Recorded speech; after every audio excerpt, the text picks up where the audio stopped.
Dan pemirsa, untuk mengulas lebih dalam apa kaitan antara krisis domestik di Iran dengan ambisi teritorial dan ekonomi Donald Trump bersama dengan pengamat dan analis geopolitik Timur Tengah ada Teh Dina Sulaiman. Assalamualaikum Teh. Waalaikumsalam Mas Alka. Teh, dari pengamatan Anda, gejolak domestik Iran apakah semata-mata dipicu faktor ekonomi dan juga inflasi yang tajam atau ada campur tangan dari Washington di sini? Baik, kalau kita lihat pernyataan Presiden Amerika Serikat sudah beberapa kali ya menyatakan akan menolong orang-orang Iran gitu ya, karena orang-orang Iran menurutnya sedang memperjuangkan kebebasan.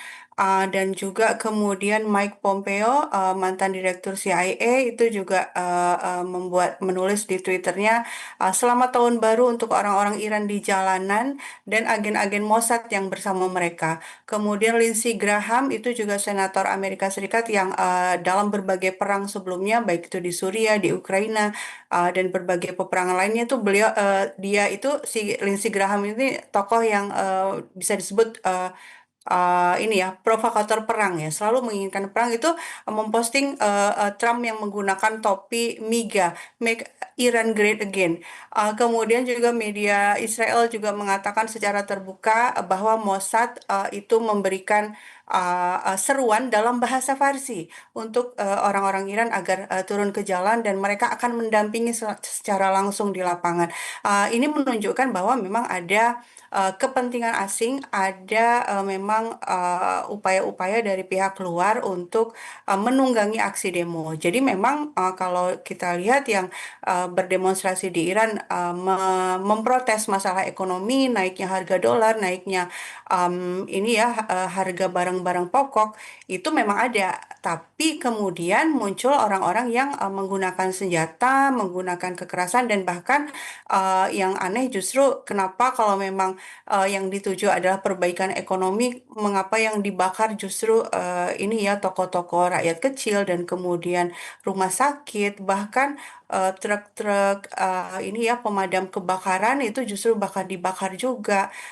Dan juga polisi juga banyak yang dibunuh, yang ditembaki karena banyak yang bersenjata juga.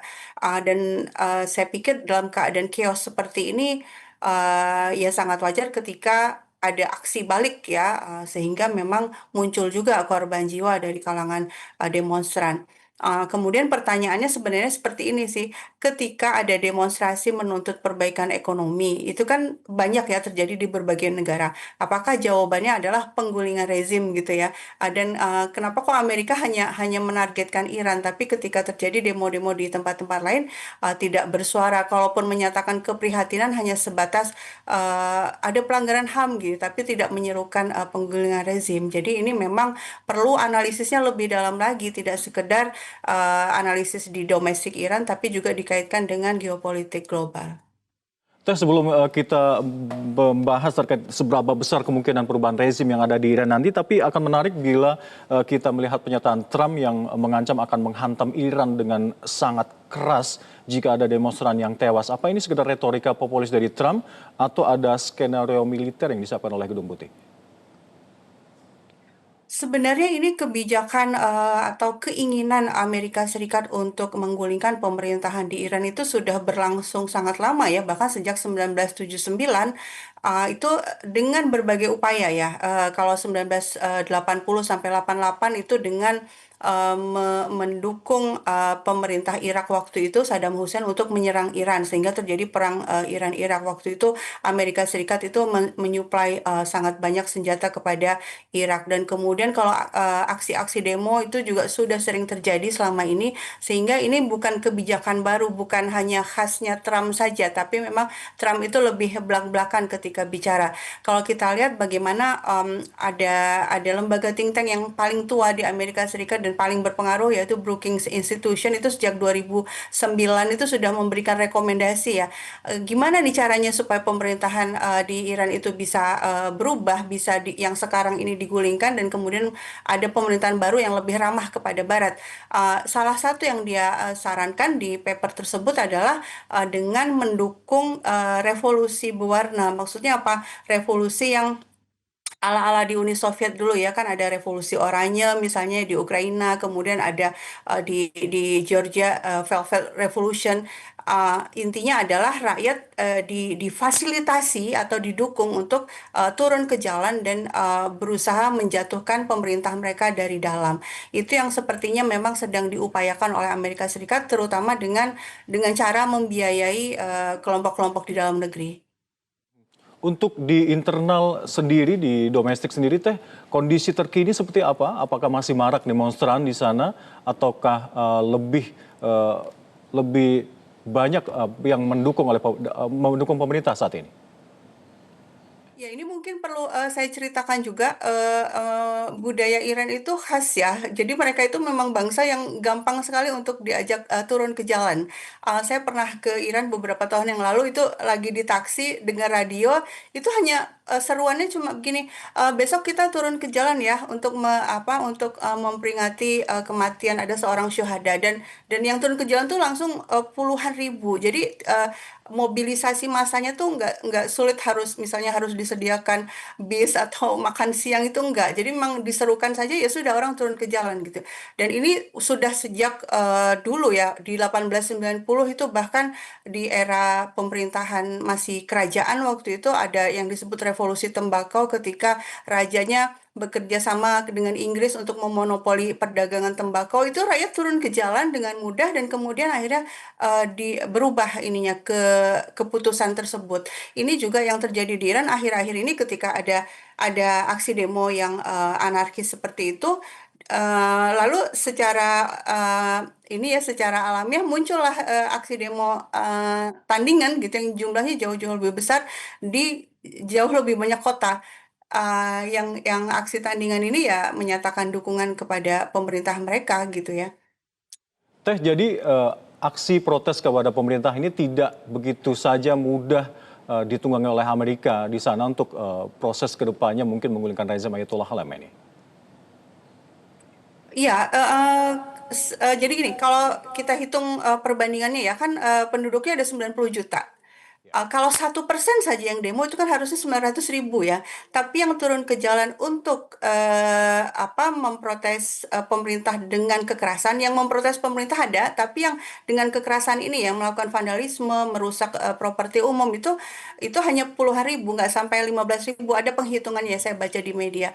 Artinya sangat sedikit sebenarnya. Sebaliknya aksi demo yang mendukung pemerintah itu jauh lebih banyak dan di jauh lebih banyak kota. Cuma memang tidak banyak diberitakan juga di media. Biasanya kita bisa mengaksesnya langsung, apalagi juga internet sejak beberapa puluh jam terakhir ya, saya pikir 48 jam terakhir juga terputus sehingga informasi juga terbatas. Tapi ada juga yang keluar video-videonya, ada aksi-aksi demo besar-besaran yang menyatakan dukungan kepada pemerintah.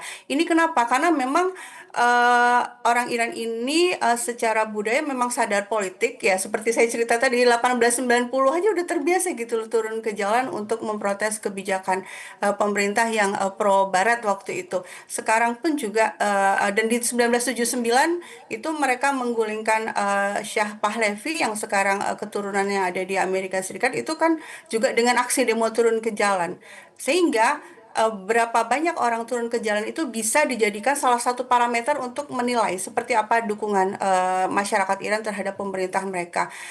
Dan saya pikir kalau dilihat perbandingan jumlah yang turun ke jalan ya memang masih lebih banyak yang pro pemerintah ya, sehingga sepertinya kali ini Amerika Serikat juga saya pastikan gagal juga ya, sebagaimana sebelumnya kan ramai sekali tahun 2022 ya, masa Amini, kasus masa Amini itu kan jauh luar biasa juga ininya pemberitaan media, dan juga memang aksi demonya juga mirip seperti sekarang, ada yang melakukan kekerasan, tapi kan akhirnya bisa diatasi ya. Saya pikir sekarang juga kemungkinan besar itu juga yang akan terjadi, bisa diatasi lagi. Mhm. Dari skala prioritas Teh, Dina, apakah Iran ini masuk dalam negara-negara yang diincar setelah Venezuela? Oh iya, ya. Jadi sebenarnya kan gini pertanyaannya, kenapa sih kok Amerika Serikat itu kayak gemes banget gitu ya sama pemerintah Iran? Kenapa kok harus digulingkan? Maksudnya gini, kalau ada kesulitan ekonomi di sebuah negara, misalnya kita juga kan ada juga ya aksi-aksi demo ya karena masalah ekonomi misalnya. Apakah solusinya dengan menggulingkan pemerintah? Kan enggak. Tapi khusus untuk Iran itu solusinya selalu inginnya pemerintah digulingkan. Dan tadi juga saya udah mengutip ada dokumen yang sejak 2009 itu ya lembaga think tank Brookings Institution itu juga memang memberikan rekomendasi ini supaya situasi aman di Timur Tengah gulingkan pemerintah. Nah, sebenarnya pertanyaannya kenapa sih kok harus digulingkan? Ya, jawaban yang paling jelas terlihat itu adalah karena memang pemerintah Iran ini punya kebijakan luar negeri yang konfrontatif dari sisi pembelaan kepada Palestina.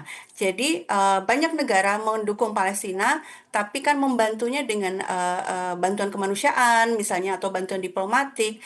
Nah, kalau Iran itu bantuan diplomatik juga, bantuan kemanusiaan juga, plus bantuan militer. Ini yang membuat Amerika Serikat merasa bahwa Iran ini ancaman besar buat Timur Tengah karena buat Amerika kebijakan luar negeri Amerika itu memfokuskan pada keamanan Timur Tengah yang maknanya adalah keamanan Israel. Jadi selama Israel terancam, buat Amerika negara pengancam ini yang harus ditundukkan. Jadi bukan cuma Iran sebenarnya, Iran terus kemudian Hizbullah di Lebanon karena juga mengirimkan rudal juga ke arah Israel, juga Yaman, Ansarullah Yaman itu kan juga dibombardir oleh Amerika Serikat dan Israel juga. Jadi memang ini fokusnya sebenarnya atau akar masalahnya sebenarnya ada di Israel ya. Selama Israel masih melanjutkan penjajahannya di Palestina, perlawanan akan terus berlanjut dan Iran menjadi salah satu negara yang memang memberikan dukungan senjata atau perlawanan bersenjata kepada Israel. Baik, terima kasih telah berbagi perspektif bersama kami di Metro hari ini, pengamat dan juga analis geopolitik Timur Tengah, Teh Dina Soleman. Assalamualaikum, Teh. Jelajahi cara baru mendapatkan informasi. Download Metro TV Extend sekarang.